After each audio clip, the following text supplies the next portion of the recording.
Electrical life में आप सभी का स्वागत है। फ्रेंड्स, इस वीडियो में हम बात करेंगे बेसिक इलेक्ट्रिकल के क्वेश्चन जो कि इम्पोर्टेंट होगा आपका TG2 के लिए, और जो हेल्पर, अब अगर हेल्पर की तैयारी कर रहे हैं तो उसके लिए बहुत ही इम्पोर्टेंट क्वेश्चन है। क्वेश्चन से ज़्यादा आपको समझना है कि जो इसकी एक्सप्लेनेशन है, जो इसको हम विस्तार में आपको बताएंगे, वह आपके लिए बहुत ही इम्पोर्टेंट होगा। ठीक है, तो चलिए हम अपने पहले क्वेश्चन की तरफ चलते हैं कि परमाणु में निम्न 3 प्रकार के कण पाए जाते हैं। ठीक है, तो वह तीनों कण कौन से हैं? जैसे ये आपका एक परमाणु है, ठीक, और परमाणु के बीच में क्या होता है, एक नाभिक होता है ये। ठीक है, तो इसमें 3 तरह के कण पाए जाते हैं, और वह 3 तरह के कण आपको पता है, प्रोटॉन होता है, इलेक्ट्रॉन होता है और न्यूट्रॉन। तो ऑप्शन बी ये सही है। ठीक है, ऑप्शन नंबर बी करेक्ट है। लेकिन आपसे अगर कभी पूछे कि नाभिक में क्या होता है, ठीक है, नाभिक यानी ये जो बीच वाला पार्ट है, यहाँ पे आप मतलब कि क्या पाया जाता है नाभिक में, तो नाभिक में आपको बताना है प्रोटॉन होता है, प्रोटॉन, और दूसरा न्यूट्रॉन। दूसरा क्या होगा? न्यूट्रॉन। ठीक है, न्यूट्रॉन।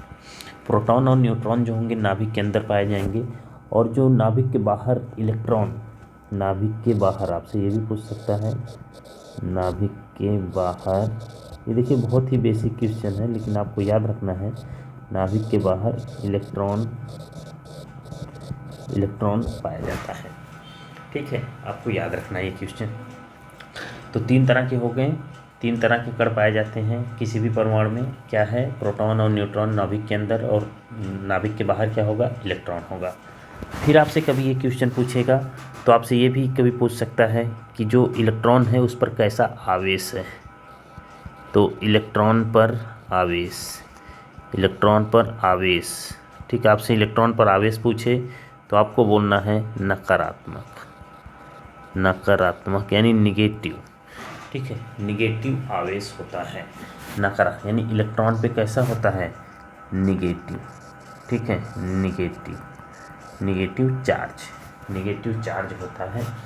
प्रोटॉन पे, तो प्रोटॉन अगर आपसे पूछे तो प्रोटॉन आपका इस पे क्या होगा? P से प्रोटॉन, P से पॉजिटिव, यानी धनात्मक चार्ज होता है। क्या होता है? धनात्मक चार्ज होता है इस पे। ठीक है, और न्यूट्रॉन, न्यूट्रॉन का मतलब क्या? न्यूट्रॉन, न्यूट्रॉन मतलब न्यूट्रल, यानी इस पर ये क्या होगा? उदासीन होगा, उदासीन होगा, यानी इस पर कोई भी चार्ज नहीं पाया जाएगा, इस पर किसी भी तरह का चार्ज नहीं पाया जाएगा। ठीक है, चलिए, तो आपको समझ में आ गया होगा ये सब चीज़ें, तो अच्छी चीज़ है। नेक्स्ट क्वेश्चन की तरफ हम बढ़ते हैं। ऐसे ही आप हर एक चीज़ की नोट्स बनाइए, हर चीज़ को समझिए कि क्या चीज़ें मैं बोल रहा हूँ, आपकी एग्ज़ाम के पॉइंट ऑफ व्यू से बहुत ही इंपॉर्टेंट रहेगा वो सब चीज़ें। ठीक है, चलिए, क्वेश्चन है कि एक तांबे के अणु में इलेक्ट्रॉन की संख्या कितनी पाई जाती है। ठीक है, तो देखिए ऐसे क्वेश्चन जो हैं ये आपको तो याद रखने पड़ेंगे कि कितनी पाई जाती है एक तांबे में। एक किसी भी, अगर जैसे कोई एक तत्व दे देगा कि एक तांबे में कितना है, एक सोडियम में कितना इलेक्ट्रॉन है, एक इसमें है, तो आपको सबका, आपको एटॉमिक नंबर यानी परमाणु संख्या सबकी याद होनी चाहिए, उसके हिसाब से ही आप बता पाओगे। ठीक है, जब तक आपको याद नहीं होगा आप बता नहीं पाओगे, तो इसलिए आपको याद रखना ज़रूरी है जितने भी एटॉमिक नंबर यानी परमाणु संख्या, परमाणु संख्या, परमाणु संख्या। परमाणु संख्या का मतलब होता है कि किसी तत्व में उपस्थित इलेक्ट्रॉनों की संख्या को ही हम लोग क्या कहते हैं? परमाणु संख्या। यानी किसी तत्व में उपस्थित इलेक्ट्रॉनों की संख्या ही परमाणु संख्या कहलाती है। और परमाणु संख्या अगर आपसे पूछेगा, ठीक है, परमाणु संख्या अगर आपसे पूछेगा तो आपको याद रखना है कि तांबे के लिए तो 29 होता है। ठीक है, तांबे के लिए कितना होता है? 29। लेकिन आपको किसी भी सोडियम का पूछे 11 होता है, कार्बन का कितना 6 होता है। तो इस तरह से अगर आपसे पूछेगा तो आपको सारे एटॉमिक नंबर याद करने पड़ेंगे, आपको याद होने चाहिए, तभी जाके आप बता पाओगे। ठीक है, चलिए नेक्स्ट क्वेश्चन है कि विद्युत आवेश की मात्रा Q ज्ञात करने का क्या सूत्र है। चलिए, बहुत ही अच्छा क्वेश्चन है। बताइए, विद्युत आवेश की मात्रा Q है, Q। ठीक है, विद्युत आवेश की मात्रा Q है, इसको ज्ञात करने के लिए हम लोग कौन सा फॉर्मूला लगाते हैं? तो Q बराबर आप पढ़ेंगे कि I/T होता है। Q बराबर क्या पढ़ा आपने? I/T, यानी कि धारा प्रवाह, ठीक है। देखिए यहाँ से अगर आप देखेंगे तो I बराबर Q/T होता है, जिससे आप धारा बताते हो कि आवेश प्रवाह की दर को धारा कहते हैं। लेकिन Q आपसे आवेश पूछा, तो आवेश मतलब कि कितनी समय में कोई धारा बह रही है, या फिर आप बोल सकते हो धारा गुणे समय कर देंगे, यानी क्या, धारा गुणे समय, तो आपका क्या निकल के आ जाएगा, आपका निकल के आ जाएगा आवेश। क्या निकल के आ जाएगा, आवेश। ठीक है, तो धारा गुणे समय क्या होता है, आवेश होता है। तो ये जो करेक्ट आंसर होगा ऑप्शन नंबर आपका क्या हो जाएगा, सी हो जाएगा। और एक चीज़, अगर आपसे पूछे कि आवेश का मात्रक क्या है, आवेश का मात्रक, तो आपको कूलाम बताना है। क्या बताना है, कूलाम। अब देखिए इंपॉर्टेंट चीज़ यहाँ सुनिए, आवेश का मात्रक कूलाम होता है, लेकिन कभी कभी आपसे क्वेश्चन में क्या पूछ देगा, आपको कूलाम मतलब कि ऑप्शन में ही नहीं, जो ये आपके ऑप्शन दिए गए हैं ऑप्शन में ही कूलाम नहीं देगा। तो वहाँ से आप देखेंगे कि यहाँ से आप देख रहे हो Q बराबर क्या हो रहा है, I/T। I का मात्रक क्या होता है, एम्पियर, गुणे T का मात्रक टाइम, टाइम का मतलब सेकेंड। यहाँ से आप देखेंगे कि एम्पियर सेकेंड हो जाएगा, क्या होगा, एम्पियर सेकेंड। तो कभी कभी आपको Q का मात्रक क्या देगा, एम्पियर सेकेंड भी दे सकता है। ठीक है, जैसे अगले क्वेश्चन में देखिए, सॉरी,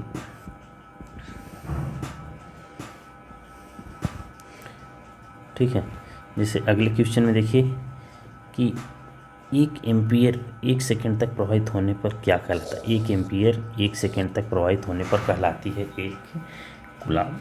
यानी देखिए अगर I की वैल्यू 1 दे दे और T की वैल्यू 1 दे दे, तो Q बराबर कितना हो जाएगा, 1 गुणे 1 बराबर 1 कूलाम। एक कूलाम, क्योंकि मैंने अभी बताया आवेश का मात्रक क्या होता है, कूलाम होता है। और दोनों की वैल्यू देखिए क्या दिया, 1 एम्पियर धारा 1 सेकेंड तक प्रवाहित होने पर कहलाती है 1 कूलाम। ठीक है, 1 कूलाम, यहाँ पे क्या भरेंगे, कूलाम भर देंगे, यहाँ पे कूलाम हम भर देंगे। ठीक है, तो Q बराबर I/T से ही हम निकालेंगे, फॉर्मूला आपको याद रहना चाहिए, Q बराबर I/T यहीं से निकालेंगे। तो Q बराबर 1 गुणे 1 होगा, तो क्या होगा, 1 कूलाम आएगा। ठीक है, अब देखिए विद्युत आवेश की मात्रा की SI इकाई क्या है, कूलाम होती है, सिंपल से मैंने भी बताया ना। देखिए मैं ऐसे आपको एक्सप्लेनेशन करूँगा, अगर ऐसे क्वेश्चन नहीं मालूम तो इसमें तो पूछा क्या है, एक ही क्वेश्चन को 2-3 बार घुमा के ऐसे दिया गया है। लेकिन जब भी मैं आपको ऐसे ही पूरा इस तरह से एक्सप्लेनेशन करूँगा कि आपको पूरा ही समझ में आ जाएगा, वहाँ से जितने क्वेश्चन बनेंगे सब के सब आपको समझ में आएंगे। ठीक है, चलिए, जब पृथ्वी धारा पृथ्वी की ओर प्रवाहित होती है तो वस्तु का विभव होता है।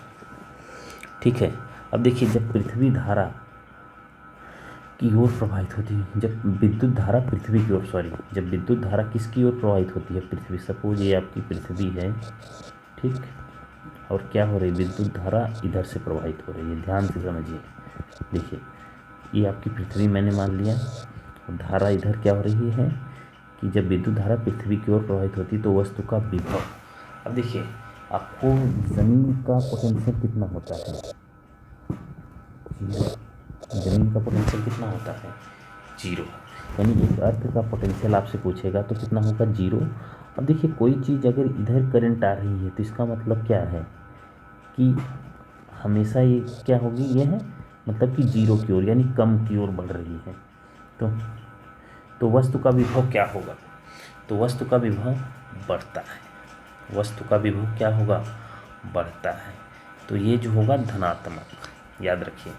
ठीक है, यानी कि जब विद्युत धारा पृथ्वी की ओर प्रवाहित होगी तो वस्तु का पोटेंशियल जो होगा वह क्या होगा, धनात्मक होगा।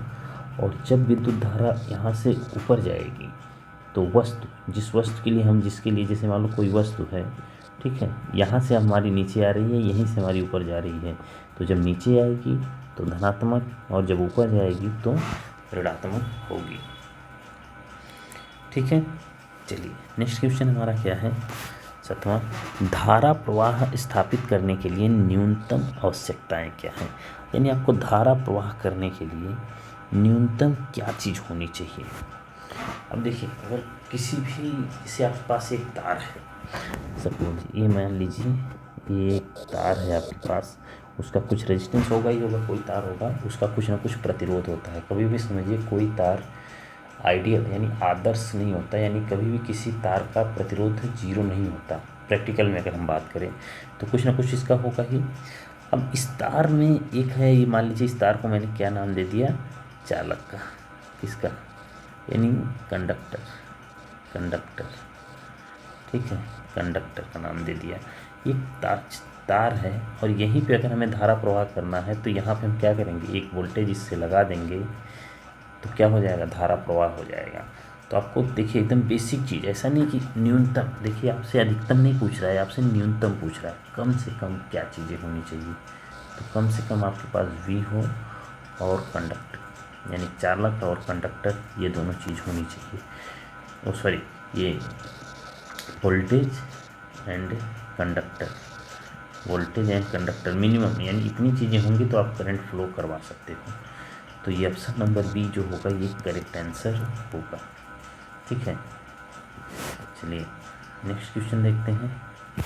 नेक्स्ट क्वेश्चन है कि जब धारा इलेक्ट्रोलाइट्स से पास होती है तब करंट किस प्रकार का प्रभाव उत्पन्न करती है, ठीक है। देखिए इलेक्ट्रोलाइट की अगर हम बात करें, ठीक है, इलेक्ट्रोलाइट का मतलब कि जैसे आपके पास एक कुछ ऐसा जार था, यहाँ पे आपने एक इलेक्ट्रोलाइट ऐसे रखा था, इसमें पानी वानी सब था, ठीक है, पानी वानी सब था। अब जब इससे आप करंट पास करते हो, इससे सपोज आपकी करंट जाती है तो यहाँ पे हमेशा कौन सा इफेक्ट आता है, रासायनिक प्रभाव आता है। कौन सा आता है, रासायनिक प्रभाव आता है, ठीक है। उसके बाद चुंबकीय प्रभाव, किसी कंडक्टर से अगर मान लीजिए किसी चालक से धारा प्रवाहित हो रही है, ठीक है, किसी चालक से अगर धारा प्रवाहित हो रही है, जैसे ये चालक है आपका, तो इसके आसपास जो होगा क्या होगा, चुंबकीय प्रभाव पैदा होगा, ठीक है। और इसी में आपका हीटिंग इफेक्ट यानी कि तापीय प्रभाव भी होगा। और आउटपुट जो आप मान लीजिए किसी बल्ब में दे रहे हैं तो वहाँ पे आपका क्या, प्रकाशीय प्रभाव भी होगा, ठीक है। लेकिन जब भी अगर हम किसी इलेक्ट्रोलाइट से पास करेंगे तो वहाँ पे हमारा कौन सा प्रभाव होगा, रासायनिक प्रभाव होगा, ठीक है। चलिए विद्युत धारा की उपस्थिति का आभास होता है, ठीक है। देखिए 9 नंबर क्वेश्चन क्या है, विद्युत धारा की उपस्थिति का आभास होता है चमकने से, उत्पन्न प्रभाव से, विद्युत झटके से, चटकने की ध्वनि से। अब बताओ, अब विद्युत धारा आपको कब होगी, उत्पन्न प्रभावों से, ठीक, आभास कब होगा, उत्पन्न प्रभावों से, यानी क्या हो रहा है, झटके लग रहे हैं, चटकने हो रही हैं, चमकने से, तो यहाँ पे आपको पता चलेगा कि क्या होगा, उसके कारण क्या प्रभाव उत्पन्न हो रहे हैं, आपको विद्युत धारा होने का आभास कराएगा, ठीक है। तो कहीं पे विद्युत धारा है तो वहाँ पे जो प्रभाव उत्पन्न होंगे वही से आप बता सकते हो कि हाँ यहाँ विद्युत धारा है। चलिए अगला क्वेश्चन क्या है कि धारा के 3 प्रमुख प्रभाव हैं, धारा के 3 प्रमुख प्रभाव हैं, क्या है, देखिए ऊष्मीय, चुंबकीय, विद्युत झटका लगना। देखिए ध्यान से समझिए, बहुत ही बेसिक क्वेश्चन है।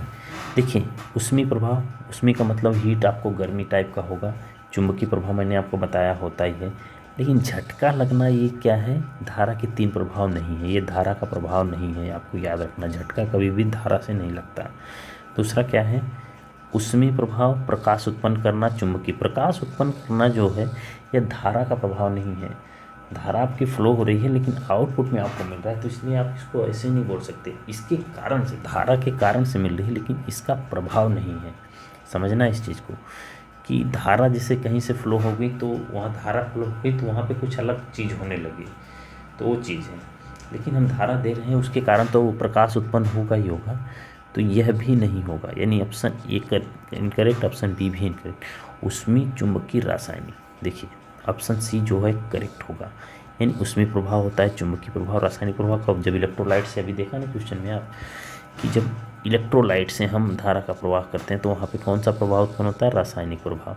चुंबकीय प्रभाव आपको पता ही है कि जब भी हम धारा फ्लो करेंगे उसके आसपास मैग्नेटिक फील्ड बनती है, किसी भी कंडक्टर में अगर धारा फ्लो हो रही है तो मैग्नेटिक फील्ड बनती है, तो वहाँ चुंबकीय प्रभाव आता है।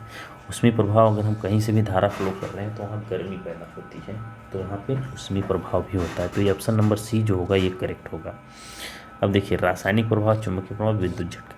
जैसे ही विद्युत झटका देखिए, ये गलत कर दीजिए, विद्युत झटका जो है वो वोल्टेज के कारण लगेगा, या फिर आप कह रहे हो धारा के कारण लगेगा भी, तो फिर देखिए जब भी विद्युत झटका लगता है ये लगता है विभवांतर के कारण, विभवांतर के कारण, ठीक है, यानी पोटेंशियल डिफरेंस होगा तो विद्युत झटका लगेगा। लेकिन विभवांतर जब मिलेगा वो अलग चीज़ है, तब करंट भी फ्लो होती है। तो कभी कभी लोग कहते हैं, लेकिन जब तक दोनों सिरों पे विभवांतर यानी एक जगह पे विभव, विभव का मतलब क्या है कि सेम है, विभवांतर का मतलब विभवों का अंतर, ठीक है।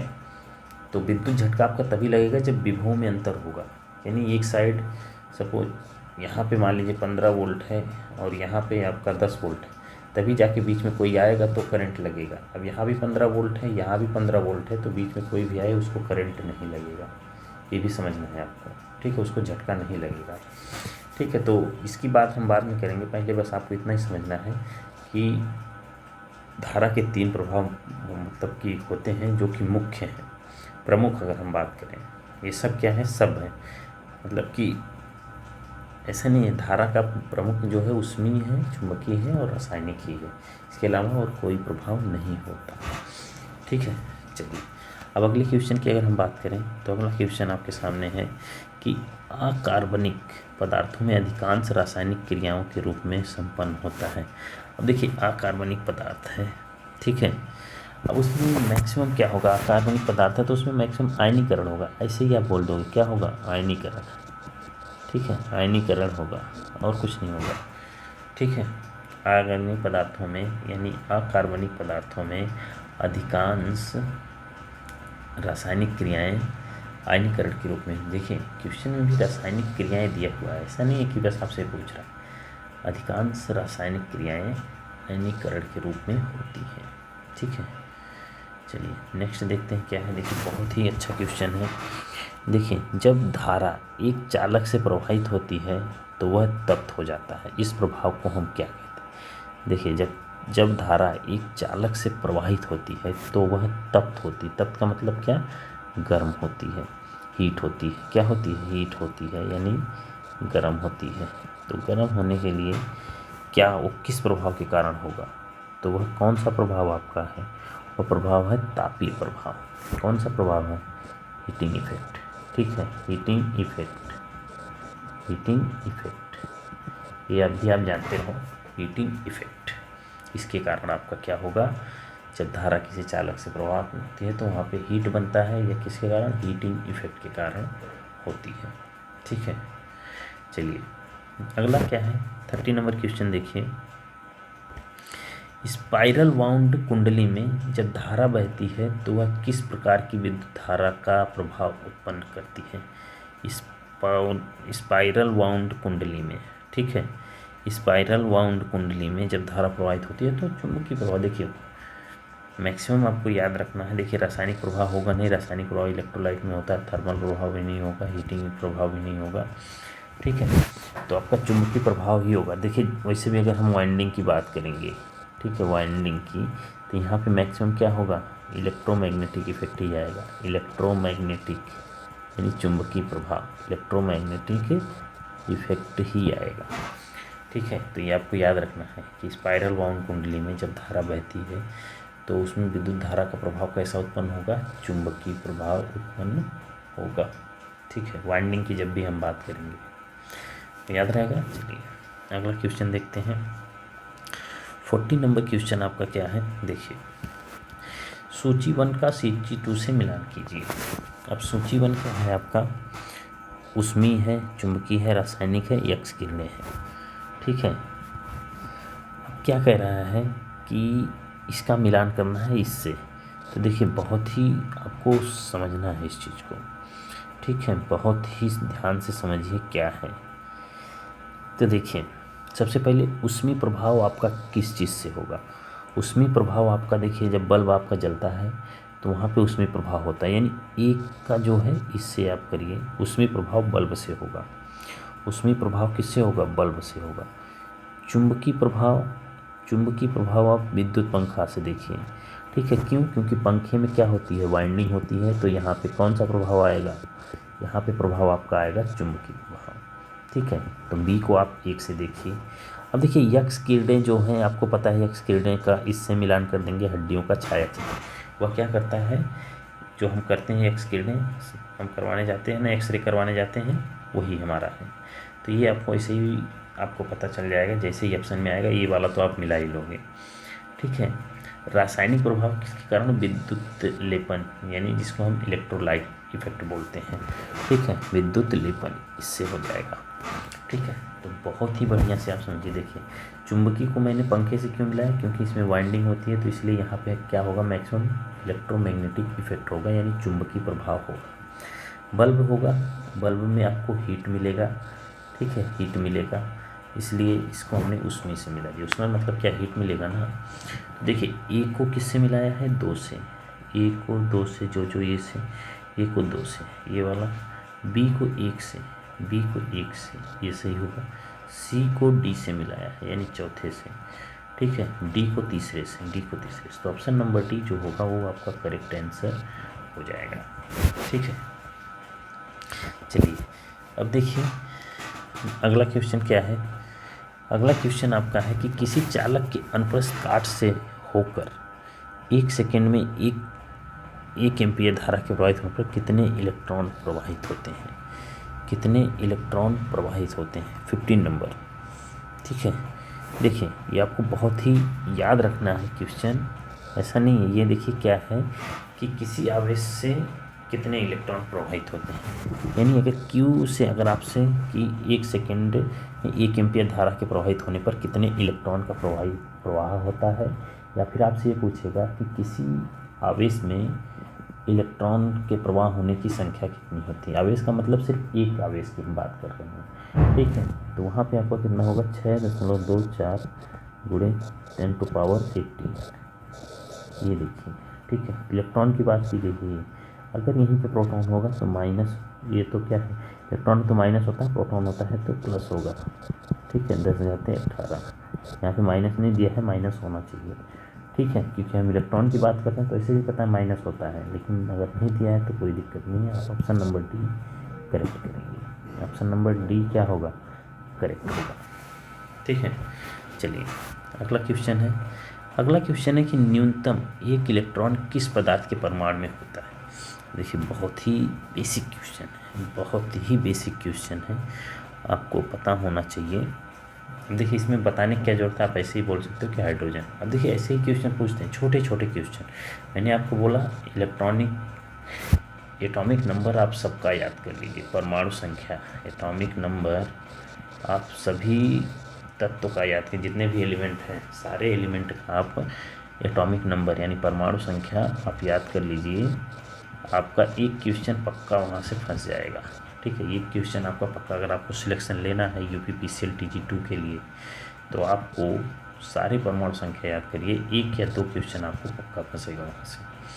ठीक है, चलिए अगला क्वेश्चन क्या है, 1 जूल प्रति सेकेंड क्या है। 1 जूल प्रति सेकेंड आपका क्या है। अब देखिए आप कैसे निकालेंगे जूल। सबसे पहले देखिए, ठीक है, जूल किसका मात्रक है, जूल मात्रक है वर्क यानी कार्य का। ये भी देखिए आपको याद रखना है। ठीक है, प्रति सेकंड जो मात्रक है, सेकंड मात्रक है वो है समय का। अब आपसे पूछा क्या क्वेश्चन में कि जूल प्रति सेकंड, जूल प्रति सेकंड। अब जूल प्रति सेकंड आपको बताना है किसका मात्रक होता है। ठीक है, तो जूल प्रति सेकंड आप देख लीजिए कि मात्रक होता है पावर का, पावर और W/T होता है। ठीक है, W/T और W का मात्रक जूल होता है, होते हैं सेकेंड। तो आप यहाँ से देखेंगे कि P यानी पावर का मतलब 1 वाट, यानी 1 जूल प्रति सेकंड। 1 जूल की बात किया जा रहा है तो 1 पावर यानी ये 1 वाट हो जाएगा। कितना होगा, 1 वाट। ये आपका करेक्ट आंसर होगा। अब देखिए अगला क्वेश्चन क्या है कि अंतर्राष्ट्रीय पद्धति में ऊष्मा की इकाई को किससे व्यक्त किया जाता है। अब अंतर्राष्ट्रीय पद्धति SI, ठीक है, इंटरनेशनल सिस्टम में इसको हम कैसे प्रस्तुत करते हैं, कैसे व्यक्त करते हैं ऊष्मा की इकाई को। ठीक है, तो उसको हम करते हैं ऊष्मा को कैलोरी से। किससे करते हैं? कैलोरी से। ठीक है। अब देखिए अगला क्वेश्चन क्या है, निम्न में से डीसी का सही तरंग रूप क्या है? एकदम आसान है ये वाला, डी। ठीक है, 19 नंबर क्या है? डी आपका करेक्ट आंसर है। डी क्या है? करेक्ट आंसर है। इसी के लिए पूछेगा ये वाला आप बता दो। ठीक है, ये क्या है? अब देखिए रेक्टिफायर जब हम पढ़ेंगे तो वहाँ पे हमारा आएगा half wave full wave rectifier, तो उसकी बात हम बाद में करेंगे। ये क्या है? एसी है। ये क्या है? आपका डीसी है। ठीक है, ये आप याद रखो देख के ही। ठीक है, एसी ऐसे, ये डीसी आपका कुछ इस तरह से रहेगा। ठीक है, चलिए एसी में क्या है? एसी में क्या है? आई क्या है? एक बार यहाँ जीरो है, फिर यहाँ अधिकतम है, फिर जीरो है, फिर यहाँ निगेटिव में अधिकतम है, फिर जीरो है, ऐसे बढ़ती है। डीसी में क्या है?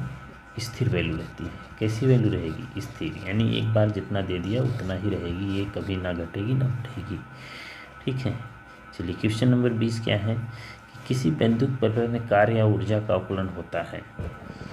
किसी विद्युत परिपथ में कार्य या ऊर्जा का अवकलन होता है किससे? अब कार्य देखिए, मैंने पहले ही आपको अभी बताया ना, कार्य डब्लू बराबर वी स्क्वायर आर बाई, देखिए सॉरी, ठीक है, तो W बराबर मैंने बताया P इंटू टी, वो सॉरी अभी हमने किया था P बराबर W/T होता है, तो W बराबर क्या होता है? P cross T time. ठीक है, अब देखिए P जो है क्या है? पावर है। पावर का मात्रक अगर हम करेंगे, ठीक है, ध्यान से देखिए, पावर हमारे जो बुक है इसमें 3 तरह की होती है पावर। एक होती है V इंटू आई, एक होती है आई स्क्वायर आर, एक होती है V स्क्वायर बटे आर। एक हो गई, 2 हो गई, 3 तरह का फॉर्मूला है, तीनों आप याद रखिए। ठीक है, तीनों फॉर्मूला आप याद रखिए।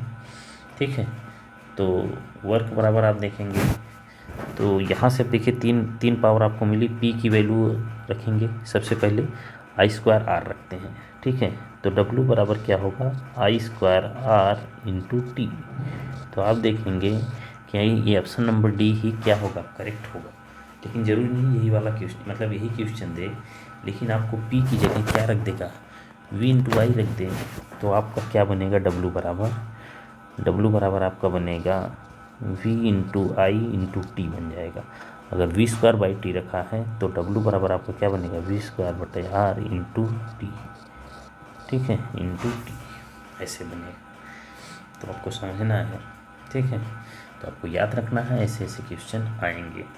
तो आज की वीडियो में हम इतना ही करते हैं, नेक्स्ट वीडियो में हम फिर मिलेंगे अच्छे से और भी इम्पोर्टेंट क्वेश्चन और भी अच्छे डिस्क्रिप्शन के साथ और भी अच्छे डिस्क्राइब के साथ। ठीक है।